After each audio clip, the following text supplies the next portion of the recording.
Hello അസ്സാം വലൈക്കും സുഹൃത്തുക്കളെ, ഇന്ന് നമ്മൾ വീഡിയോയിൽ കാണിക്കുന്നത് നമ്മളെ വർക്കിൻ്റെ റണ്ണിങ്ങിൻ്റെ ഇടയിൽ നമ്മളെ വണ്ടി ഒന്ന് സ്റ്റക്കായി, റിവേഴ്സ് ഗിയർ ചെറിയ തോതിൽ സ്റ്റക്കായി കുടുങ്ങി.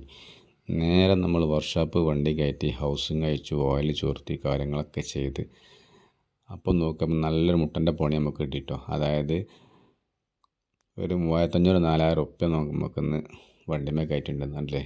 ഇതിൻ്റെ ഈ പല്ല് ഒരു ഭാഗം ചതഞ്ഞ് കുടുങ്ങി. അത് കാരണമാണ് ആ വലിൻ്റെ ഇടയിൽ ഇങ്ങനെ സ്റ്റക്കാകുക. ഈ ഒരു ഇതും മാറ്റി, ഇതിൻ്റെ വലുതും മാറ്റി. നല്ല വില ഇട്ട് ഇതിനൊക്കെ. ഈ സാധനത്തിനൊക്കെ 1000-1200 ഉറുപ്പ്യ വില. കാണാൻ ചെറിയ സാധനമുള്ള കണ്ടതല്ല. വണ്ടി ഓടിക്കുന്ന ആൾക്കാർക്ക് അതിൻ്റെ വർക്ക്ഷോപ്പ് കയറ്റിയാലുള്ള ബുദ്ധിമുട്ട് അറിയുള്ളൂ. നല്ലൊരു എമൗണ്ട്, ഹൗസിങ്ങൊക്കെ അയച്ചാൽ നല്ലൊരു എമൗണ്ട് വരും. ഇതും ഇതിൻ്റെ ഒരു ഭാഗം സ്ക്രാച്ച് ചെയ്തിന്, ഇതും മാറ്റി. നല്ല പുതിയ സാധനം നമ്മൾ വാങ്ങിയിട്ടുണ്ടല്ലേ. 62 പല്ല അതിനുള്ളത്. അങ്ങനെ ഫുള്ള് സെറ്റ് ചെയ്ത് നമ്മൾ കുടുക്കിട്ടോ. നമ്മളെ വണ്ടി എന്ന് പറഞ്ഞാൽ നമ്മളെ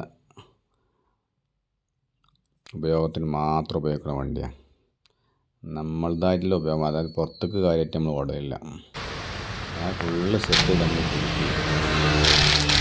ഇപ്പോൾ കുടുക്കി വന്നപ്പം 3500 500 ഉറുപ്പ്യ ലാഭം.